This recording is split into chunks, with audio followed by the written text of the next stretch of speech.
অ্যাটেন্ডেন্টরা তারাও সেখানে অবস্থান করছে এবং পরবর্তীতে আরো জানা গেছে যে আহ, তিনি একটা অফিস মেনটেন করা শুরু করেছেন রীতিমতো। তার যে বাংলাদেশের ভেতরে তার যে সংযোগগুলো সেগুলো রক্ষা করবার প্রয়োজন। আপনার ভৃত্যের প্রতি আপনি আহ, করুণা প্রদর্শন করবেন, অনুকম্পা দেখাবেন, আর আপনারই শ্বশুরবাড়ি এলাকায় অবস্থিত যে বিশ্ববিদ্যালয় উত্তরের বাতিঘর বলে পরিচিত, যেই বিশ্ববিদ্যালয়ের নাম আপনি আপনার হস্তক্ষেপে পরিবর্তন করেছেন, যে কয়েনিস্ট্রি সবসময় ব্যবহার করেছি, সরোগেট মাদার, এই যে নোশনটা বাংলায় যেটাকে ধাত্রী মাতা বলা হয়ে থাকে, আমরা যে যাই মনে করি না কেন, ভারত কিন্তু ব্যাক অফ দ্য মাইন্ড এই নোশনে বিশ্বাসী, এবং সে কারণে সবসময় তারা বাংলাদেশের তাদের যে স্টেক সেটি ব্যাপারে মনোযোগী হওয়ার চেষ্টা করেছে। এবং আমি বলবো ইন এ ওয়ে এটা খুব ইভেন হ্যান্ডেড ছিল না। সবগুলো ডিম তারা আপনার আওয়ামী লীগ এবং শেখ হাসিনার বাস্কেটে রেখেছে। তার ফলে অনিবার্যভাবে যা হবার তাই ঘটেছে, তাই হয়েছে। আপনার একটা ডিমও হ্যাচ করেনি, এবং শেষ অবধি তাদেরই আপনার ত্রাণকর্তা হিসেবে আবির্ভূত হতে হয়েছে। আপনার যে হেলিকপ্টারে তিনি উড়াল দিয়েছেন সেটি ভারতের মাটিতে নেমেছে। অবশ্য যেই অংশটি বাংলাদেশের ভেতরে, অর্থাৎ ত্রিপুরা রাজ্যের যে এয়ারপোর্ট, তার একটি অংশ আপনারা হয়তো অনেকে অবগত আছেন, বাংলাদেশের টেরিটরির মধ্যে অবস্থিত। সেখানটায় গিয়ে নেমেছে এবং তারপর ট্যাক্সিং এর যে কাজগুলো আছে সেগুলো সমাধা হয়েছে, এবং সেভাবে সেখান থেকে তিনি দিল্লির কাছে উড়ে গেছেন।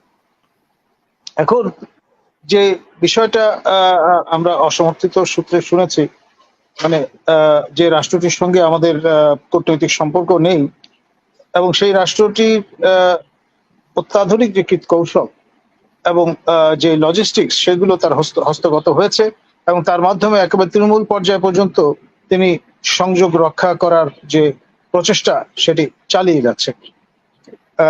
একটি পুরো চিট আমরা দেখেছি, যেটিতে তার স্বাক্ষর আছে 12 তারিখের, আপনার তিনি এটি ইস্যু করেছেন, এবং আমাদের মহামান্য রাষ্ট্রপতিকে প্রিয় চুপ্পু সম্বোধন করে লেখা, এবং খেয়াল রাখতে বলেছেন আমাদের মাননীয় স্বরাষ্ট্র বিষয়ক উপদেষ্টা ব্যাপারে।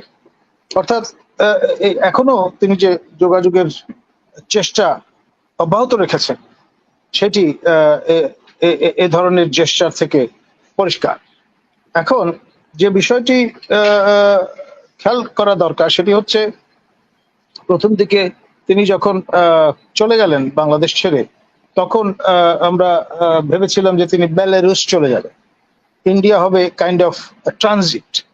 কিন্তু পরে দেখা গেল যে না, তিনি সেই বিমান ঘাঁটিতেই অবস্থান করছেন, এবং তার সঙ্গে তার সহোদররা শেখ রেহানা তিনিও আছেন, এবং তার যে অ্যাটেন্ডেন্টরা তারাও সেখানে অবস্থান করছে। এবং পরবর্তীতে আরো জানা গেছে যে তিনি একটা অফিস মেনটেন করা শুরু করেছেন রীতিমতো। তার যে বাংলাদেশের ভেতরে তার যে সংযোগগুলো সেগুলো রক্ষা করবার প্রয়োজন।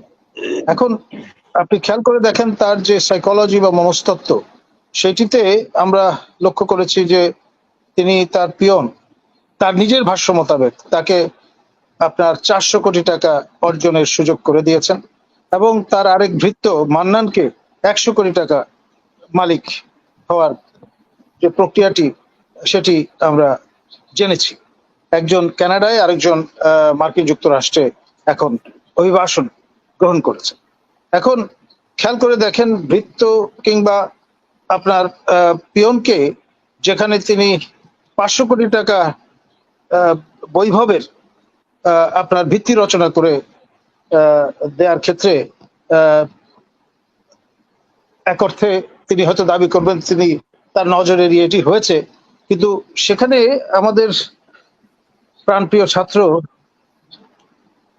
যিনি প্রথম আত্মহতি দিলেন আমাদের বেগম রোকেয়া বিশ্ববিদ্যালয় রংপুর ক্যাম্পাসের সংলগ্ন রাস্তায়, আপনার আবু সাইদ, তার জন্য প্রথমে ভাইস চ্যান্সেলরকে নির্দেশ দিয়ে আপনার 7.5 লাখ টাকার চেক, পরবর্তীতে 10 লাখ টাকার আরেকটি সাহায্য, সব মিলে 17.5 লক্ষ টাকা তার জীবনের মূল্য নির্ধারণ করলেন, যেটি আমাদের সবচেয়ে বেশি পীড়িত করেছে। আমাদের যে আবু সাইদ ব্রিগেড গঠিত হয়েছে, তারা ধিক্কার জানিয়েছে বিষয়টা এবং তারা সরব প্রতিবাদে ফেটে পড়েছে।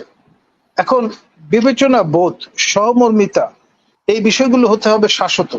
আপনার ভৃত্যের প্রতি আপনি করুণা প্রদর্শন করবেন, অনুকম্পা দেখাবেন, আর আপনারই শ্বশুরবাড়ি এলাকায় অবস্থিত যে বিশ্ববিদ্যালয়, উত্তরের বাতিঘর বলে পরিচিত, যেই বিশ্ববিদ্যালয়ের নাম আপনি আপনার হস্তক্ষেপে পরিবর্তন করেছেন।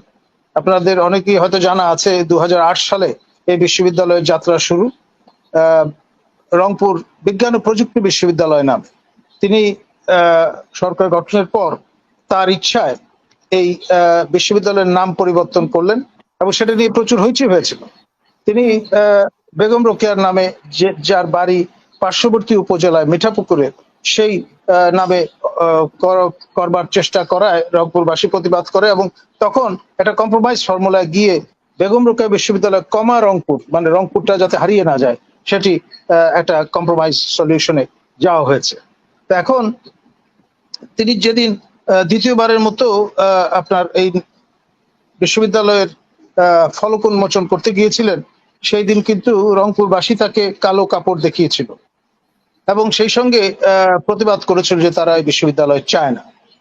এবং তিনি রাগ করে সেদিন দুপুরবেলা খাওয়া দাওয়া করেননি, সার্কিট হাউসে এসে অবস্থান নিয়েছিলেন। একজন লেডি ম্যাজিস্ট্রেটের দায়িত্ব ছিল তার দেখভাল করবার, এবং তিনি খুব একটা উষ্মা প্রকাশ করেছিলেন রংপুরবাসীর মনস্তত্ত্ব এইরকম কেন, সেই কারণ।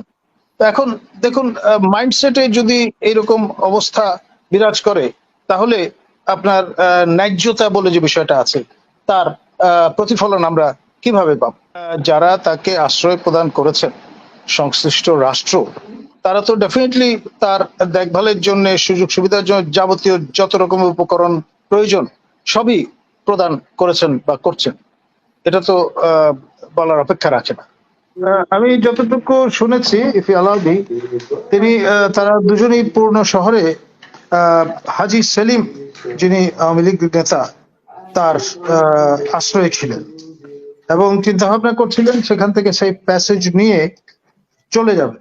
কোইন্সিডেন্টলি সম্ভবত তারা দুজনে কেউই সাঁতার জানেন না, ফলে দেহাতি মানুষের পোশাক আশাক, আপনার যে ক্যামোফ্লাজ, সেটা গ্রহণ করলেও এই লাইফ জ্যাকেট আপনার সংস্থাপন করার কারণে ধরা পড়ে গেছে। কারণ কোন লুঙ্গি পরা মানুষ যিনি মাথায় গামছা বেঁধে থাকেন, তিনি আর যাই হোক লাইফ জ্যাকেট গায়ে জড়িয়ে আপনার নদী পার হওয়ার চেষ্টা করবেন না। মানে একেবারেই কাঁচা কাজ হয়েছে আর কি।